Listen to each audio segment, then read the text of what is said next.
এখন speaker check করছে।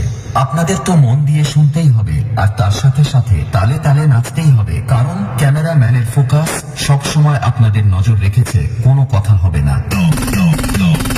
DJ MXD।